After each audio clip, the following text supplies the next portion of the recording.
آل محمد صلی اللہ تعالیٰ علیہ وسلم۔ معزز سامعین کرام، آج اس مبارک رات میں، اس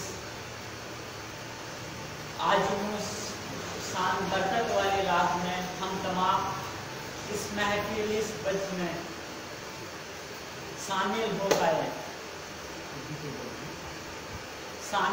پائے ہماری خود قسمتی ہے کہ پروردگار عالم اور ہمارے پیر و مرشد پاک اس بجم میں ہم تمام کو آنے کی توفیق عطا کریں، کیونکہ یہ بجم ایک ایسا بجم ہے، یہ محفل ایک ایسا محفل ہے جس محفل میں ہر وقت ہر لمحہ ذرہ ذرہ میں پروردگار عالم کا رحمت نازل ہوتا ہے۔ تو دامن وقت میں گنجائش نہیں ہے، مختصر سا میرا گفتگو اس اشعار کے ساتھ شروع کرتا ہوں۔ فرشتے اور کہیں جستجو کرے، فرشتے اور کہیں جستجو کرے، میرے عبادتوں پہ نہ وہ گفتگو کرے۔ فرشتے اور کہیں جستجو کرے، میرے عبادتوں پہ نہ وہ گفتگو کرے۔ میں نے پیا ہے بلائے پنجدن، میں نے پیا ہے بلائے پنجدن، دامن نچوڑ دوں تو فرشتے رجوع کرے، دامن نچوڑ دوں تو فرشتے رجوع کرے۔ تو معزز سامعین کرام، جس آیت پاک کا تلاوت کرنے کا شرف حاصل کیا ہے، بہت ہی مشہور و معروف آیت پاک ہے، آپ تمام اس سے قبل بہت بار بہت مرتبہ سن چکے ہو، اور ایک گناہگار ناچیز اس آیت کا تلاوت کیا ہے۔ اگر میرے پیر و مرشد پاک کا نگاہ وہ سے سماعت کرنے کی کوشش کروں گا۔ پروردگار عالم اس آیت پاک میں ارشاد فرماتا ہے، یا ایھا الذین آمنوا واتقوا اللہ وکونوا مع الصادقین، ہے ایمان والو اللہ سے ڈرو اور سچوں کے ساتھ رہو، یعنی اے ایمان والو اللہ سے ڈرو اور سچوں کے ساتھ ہو جاؤ، یعنی تقوی دار ہو اور سچوں یعنی صادقین کے ساتھ رہو۔ پروردگار عالم حکم فرماتا ہے اس سے تمام ایمان والوں سے، جس کے اندر ایمان ہے ان سے خدا مخاطب ہے، ان سے پروردگار عالم مخاطب ہے کہ ایماندار ہے میرے بندے، آپ تمام اللہ سے ڈرو، تقوی دار ہو جاؤ اور صادقین کے ساتھ ہو جاؤ، سچوں کے ساتھ ہو جاؤ۔ تو معزز سامعین کرام، پروردگار عالم اس آیت میں دو چیز کا حکم دے رہا ہے، حکم فرما رہا ہے دو چیز کا، ایک تقوی دار ہو جاؤ اور دوسرا سچوں کے ساتھ ہو جاؤ۔ یعنی اگر مسلمان کوئی ایماندار تقوی حاصل کر لے، پرہیزگار ہو جائے، تقوی دار ہو جائے، تو جو جتنا تقوی دار ہوگا، جو جتنا پرہیزگار ہوگا، وہ اتنا پروردگار عالم کا قرب حاصل کرے گا۔ جس کے اندر جتنا تقوی ہوگا، جس کے اندر جتنا پرہیزگار ہوگا، وہ اتنا ہی خدا کا قرب حاصل کرے گا، اور جس کے اندر تقوی نہ ہو، جس کے اندر جو پرہیزگار نہ ہو، وہ اتنا ہی خدا سے دور رہے گا۔ یعنی خدا کا قرب حاصل کرنے کے لیے تقوی دار ہونا، پرہیزگار ہونا ایک اچھا راستہ ہے، ایک صحیح ایک آسان راستہ ہے۔ تو پروردگار عالم اس آیت میں تقوی دار ہونے کا، پرہیزگار ہونے کا ارشاد فرمائے۔ اگر کوئی بندہ پرہیزگار ہو جائے اور تقوی دار ہو جائے تو اس کے لیے پروردگار عالم سورہ مریم کے 63 آیت پاک میں ارشاد فرماتا ہے، تلک الجنۃ التی نورث من عبادینا من کان تقیا۔ پروردگار عالم ارشاد فرماتا ہے، اگر جو کوئی شخص یا ہم میں سے جو بھی تقوی دار ہے، یعنی آپ تقوی دار ہے، یعنی وہ تو خدا فرماتا ہے جو شخص تقوی دار ہے، جو پرہیزگار ہے، خدا فرماتا ہے تلک الجنۃ نورث من عبادینا من کان تقیا، یعنی یہ وہ باغ ہے، یہ وہ جنت ہے، یہ وہ جنت ہے جس کا ہم वारिस अपने बंदों में से उससे करेंगे जो तकवादार है। यानी जो तकवादार है उसके लिए परवरदिगार आलम ने एक बाग जन्नत में एक बाग सजा के रखा है और उसका वारिस वही है जो तकवादार है। तो यह एक सवाल पैदा होता है, यानी परवरदिगार आलम दो चीज का हुक्म दिए एक ही आयत में, तकवादार हो जाओ और शादी की सच्चों के साथ हो। तकवादार हो जाओ, सच्चों के साथ हो। तो अगर हम सच्चों के साथ ना रहे और तकवा हासिल करें, परहेजगार हासिल करें, तो क्या हम तकवादार हो सकते हैं? क्या तकवादार में शुमार हो सकते हैं? तो इसका जवाब होगा नहीं, क्योंकि तकवादार भी ईमानदार है, तकवादार भी ईमान वाला है। पहले ईमान, उसके बाद तकवा होना पड़ेगा। तो तकवादार के ईमान, परहेजगार जो है उस शख्स के लिए शादी की सच्चों के साथ रहना फर्ज है। इस आयत में खुदा फर्ज करार दिया है उसके लिए भी जो तकवादार है, जो परहेजगार है। आम मुसलमान के लिए भी और तकवादार के लिए भी उस सादिकीन के साथ रहना फर्ज है, इत्तबा करना फर्ज है, पैरवी करना फर्ज करार दिया है। अगर सादिकीन के साथ रहे तो हमारे तकवा कमाल तक पहुंचेगा, क्योंकि सच्चों के साथ रहने से, सादिकीन के साथ रहने से ईमान मजबूत होता है। अगर आपका ईमान मजबूत ना रहा तो आपका अंदर तकवा नहीं आएगा। आपका ईमान अगर दुर्बल रहा, यानी कमजोर रहा, मजबूत ना हो पाया, कमजोर रहा, तो कमजोर रहने के बावजूद आप तकवादार नहीं हो सकते, क्योंकि आपके अंदर तकवा आ ही नहीं सकता। जितना ईमान कमाल का होगा उतना ही तकवा कमाल का होगा। तो तकवा कमाल का पाने के लिए, ईमान पाने के लिए सच्चों की पैरवी करना खुदा फर्ज करा दिया। तो ये सच्चों कौन है? ये सादिकीन कौन है? तो अगर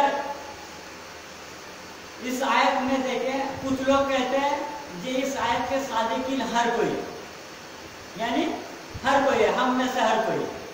तो नहीं, खुदा अगर सादिकीन कुछ बाज शख्स को, बाज हस्तियों को अगर ना करार दे तो इसमें कुछ गड़बड़ी आएगा। कैसे? अगर परवरदिगार आलम हुक्म फरमाया क्या, वकूनू मअ सादिकीन, और सच्चों के साथ होगा। यानी अगर कुछ हस्ती ना हो, बाज हस्ती के लिए मुखातिब ना हो, बाज हस्ती की बात ना हो, अगर सब की बात खुदा के साथ फरमा रहा है तो यहाँ वकूनू मिना सादिकीन, यानी तुम सब सच्चे हो जाओ, सादिकीन हो जाओ।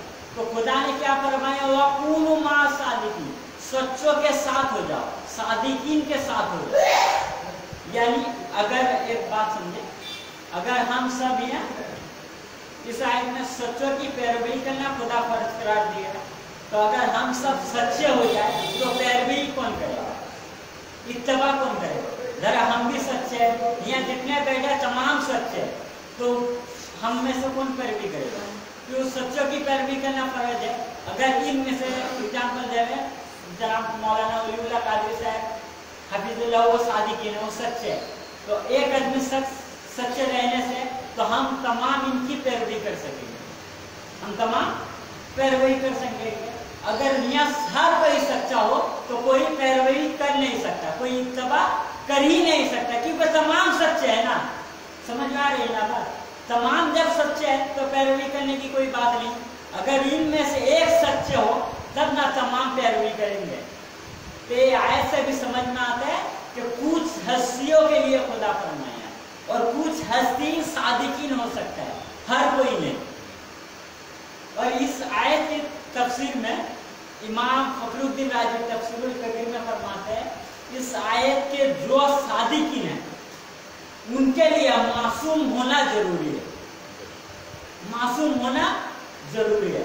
अगर हर कोई सादिकीन हो तो हर कोई मासूम नहीं हो सकता, मासूम नहीं हो सकता। अगर अहले सुन्नत की बात करें तो अहले सुन्नत का अकीदा है कि नबी और फरिश्ते के अलावा कोई मासूम नहीं, नबी और फरिश्ते के अलावा कोई मासूम नहीं। तब जब नबी और फरिश्ते के अलावा कोई मासूम नहीं तो नबी के बाद तो कोई सादिकीन नहीं, नबी के बाद कोई सादिकीन नहीं।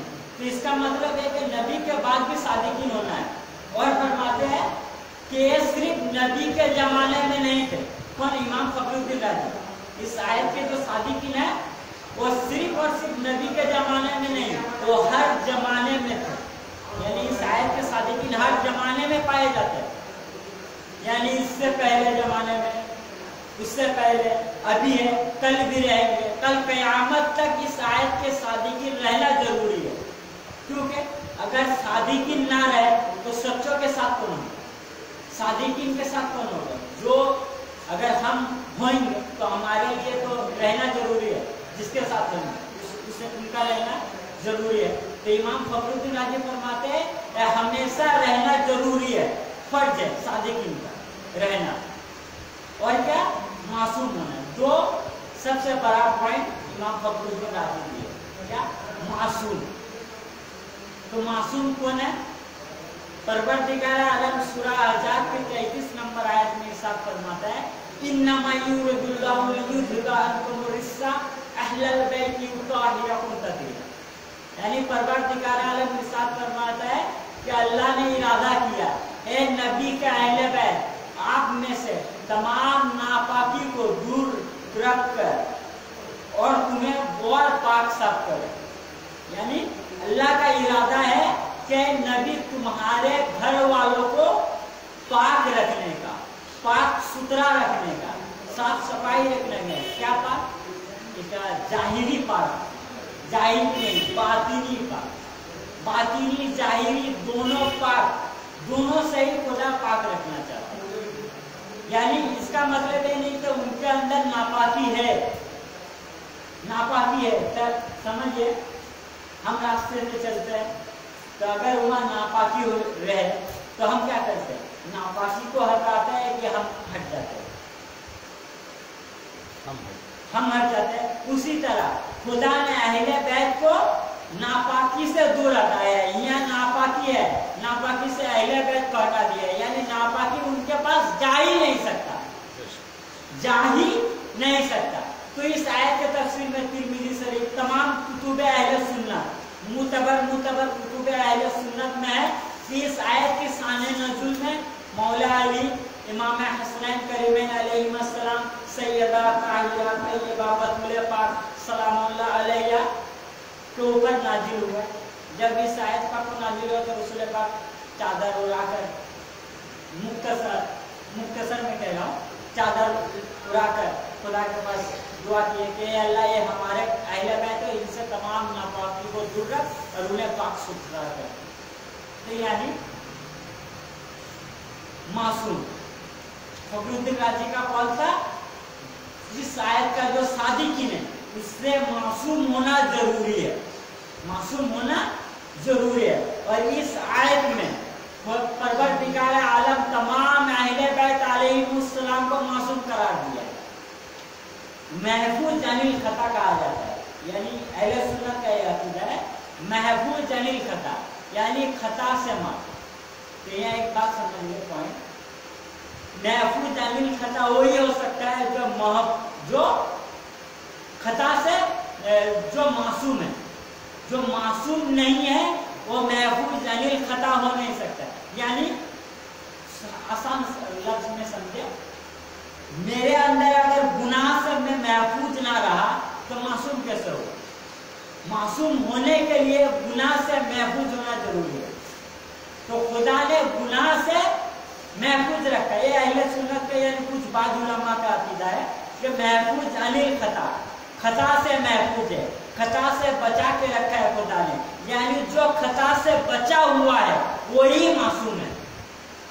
جو خطا سے بچا نہیں ہے، جو خطا سے محفوظ نہیں ہے، جو گناہ سے محفوظ نہیں ہے، جو بدکاری سے محفوظ نہیں ہے، وہ کبھی معصوم ہو نہیں سکتا.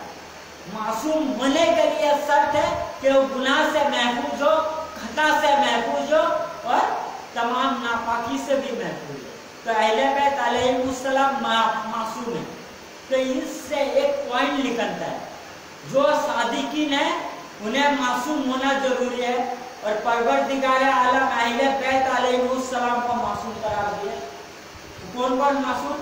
रसूल पाक मासूम, मौला अली अलैहिस्सलाम मासूम, इमाम हसनैन करीमैन अलैहिस्सलाम मासूम, 12 इमाम मासूम, हुजूर गौसुल आजम अलैहिस्सलाम मासूम, मौला पाक अलैहिस्सलाम मासूम, गौसे सानी अलैहिस्सलाम मासूम, हुजूर पर्दा हुजूर पाक मासूम, बड़ा हुजूर पाक मासूम, वर्तमान गद्दी नसीब, मौजूदा गद्दी नसीब सैयद यासूब अली अल-कादरी मद्दजिल्लाहु अलैहि, वो भी मासूम है। यानी इस खानदान पाक में कल क़यामत तक जितने भी आएंगे परवरदिगार आलम तमाम को मासूम करार दिया, तमाम को मासूम करार दिया।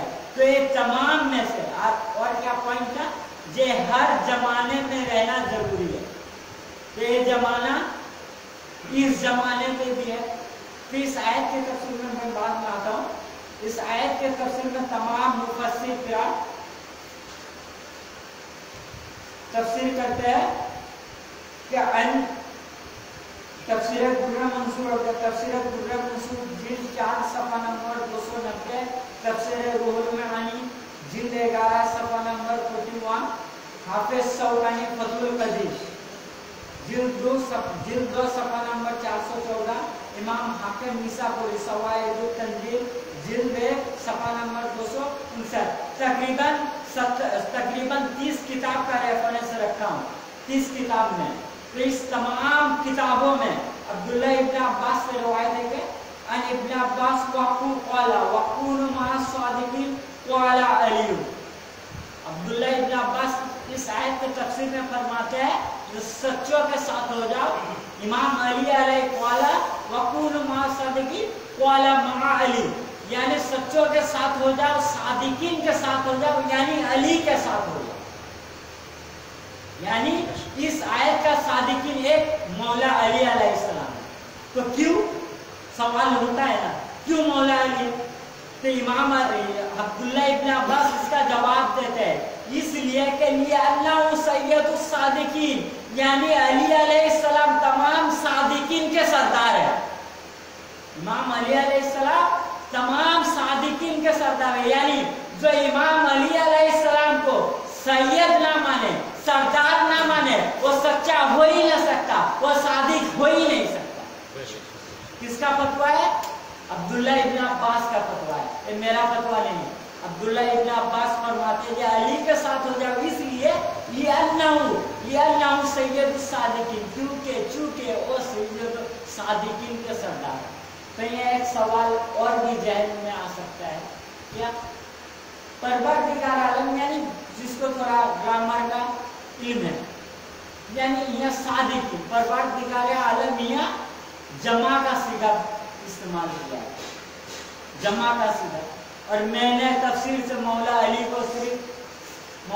अलैहिस्सलाम को सिर्फ अल-मुख्तसर जा रहा हूँ और बहुत सारे बात हैं इसको छोड़कर मेन पॉइंट में आ गया। तो तमाम मौला अली अलैहिस्सलाम है, तो इसमें जमा का सीगा और मैं वाहिद मौला अली सिर्फ मौला अली का तफसीर कर रहा हूँ, तो ये गलत है। और भी सच्चा और भी सादिकीन होना चाहिए, क्योंकि सादिकीन ये जमा का सीगा है, वाहिद का सीगा नहीं है, जमा का। तो और भी सादिकीन होना चाहिए, तो मौलवी लोग का दिमाग में आ सकता है। जहाँ तक आवाज आएगी यानी मुनाफिक तो मौलवी कल भी से आज भी है, क्योंकि एक दिन का वाक़या है, इमाम अली अलैहिस्सलाम मेंबर पर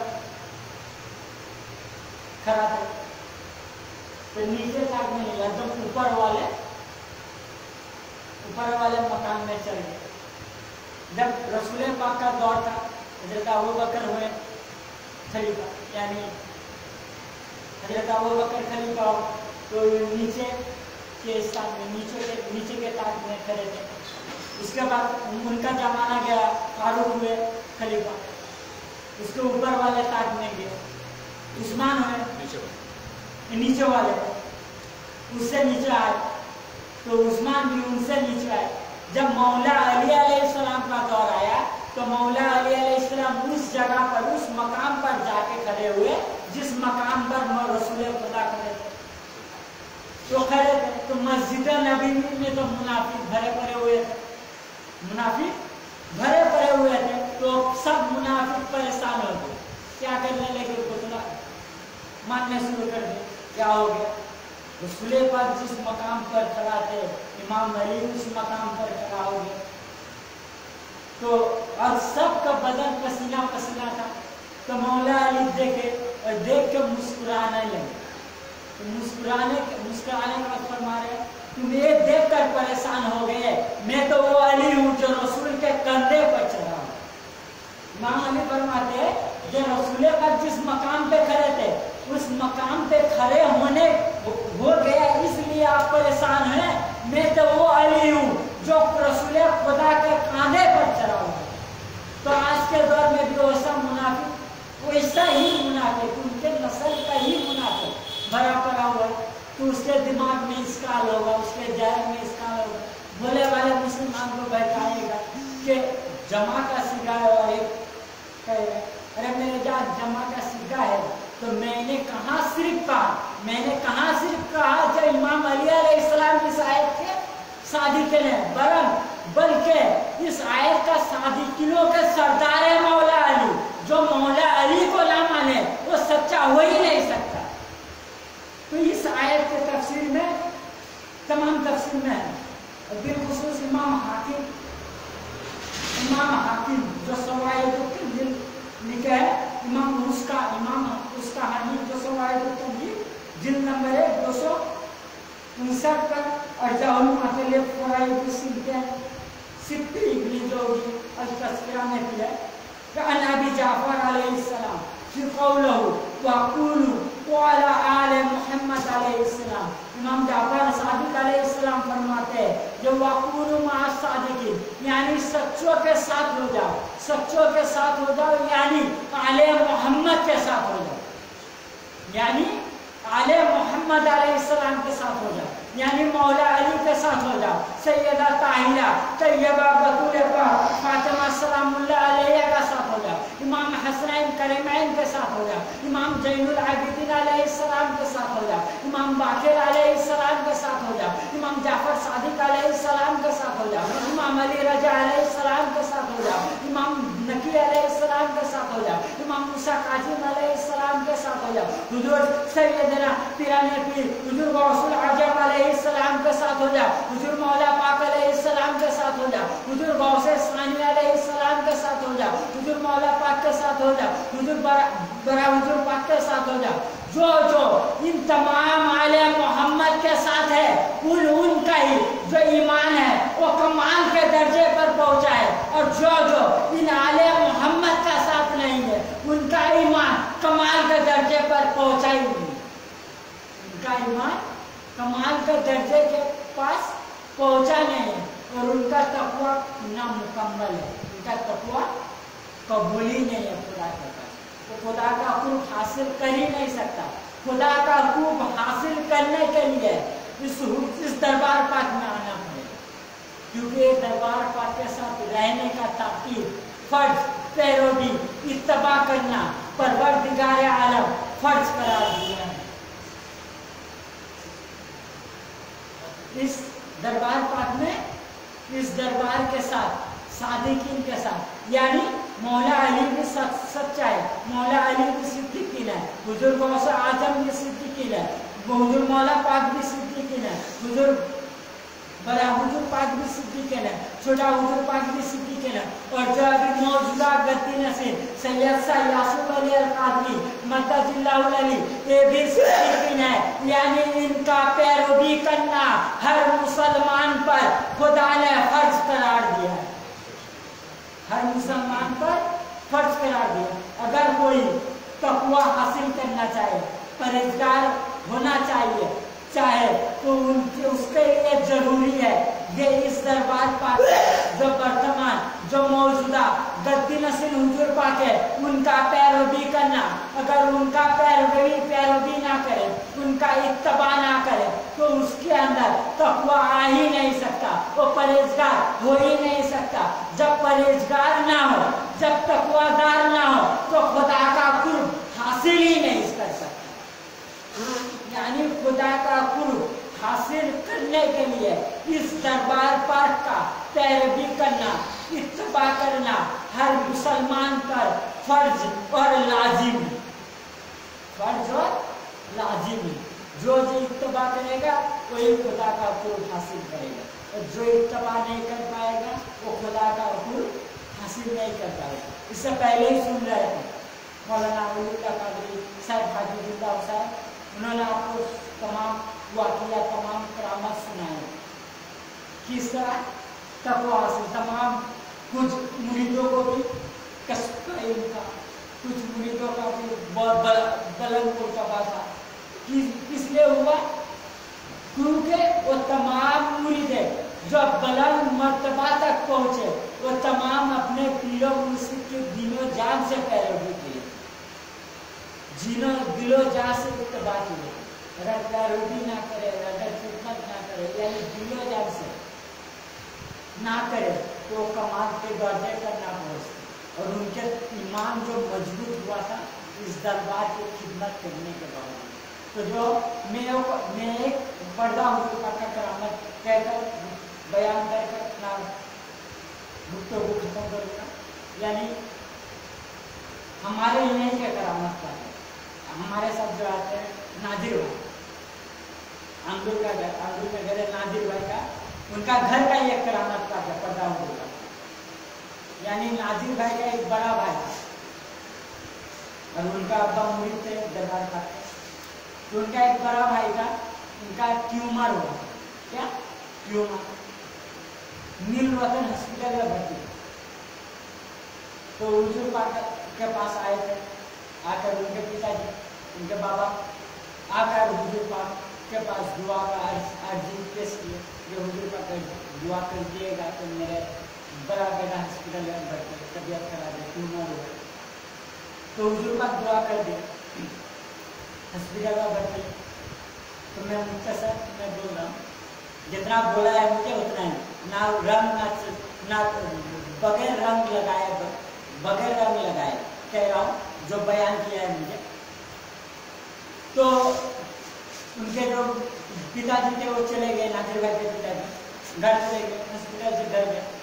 तो दूसरे दिन जब आए तो आके देख रहे कि उनका बेटा इंतकाल कर चुका है, उनका बॉडी जहाँ लाश रखा जाता है वहाँ पर है, मर्ग पर है, उनका बॉडी वहाँ पर रख दिया गया। तो डॉक्टर आके कहने लगे आपका बेटा इंतकाल हो चुका है, तमाम कागज सबमिट करें या जमा देकर अपने बेटे की बॉडी लेके जाए। तो परेशान होकर दरबार पाक में चले आए टैक्सी भाड़ा कर। तो आकर पर्दा हुजूर पाक से कहने लगे ये हुजूर पाक मेरा बेटा इंतकाल कर चुके हैं, डॉक्टर का है। तो हुजूर पाक पर्दा हुजूर पाक कहने लगे कैसे हो सकता है, इंतकाल किया नहीं है, वो जिंदा है। पर्दा हुजूर पाक फरमा रहे हैं अपने नूरानी जबान से एक साथ फरमाया कि इंतकाल किया नहीं है, वो अभी तक जिंदा है, तुम जाओ जाकर देखो, मैंने दुआ कर दिया है, वो अभी जिंदा है, जाओ। जब वो गए हॉस्पिटल जहाँ लाश बॉडी रखा हुआ था तो जाके देख रहे कि उनका बड़ा बेटा पैर हिला के खेल रहा है, बेटा हुआ यानी जिंदा है, जो मर यानी जहाँ पोस्टमार्टम होता है वहाँ बॉडी रखा हुआ है, डॉक्टर कह चुका है कि आपका बेटा मर चुका है, और हुजूर पाक जब फरमा दिए जाओ जिंदा है तो जाके देख रहे कि उनका बेटा जिंदा है। यानी जो कह दिए मरे हुए को भी वापस लाना ये वलियों का काम है, मरे हुए को भी वापस लाना ये वलियों का काम है। तो जो भी मेरा मुख्तसर सा गुफ्तगू यही इख्तिताम करता हूँ। तो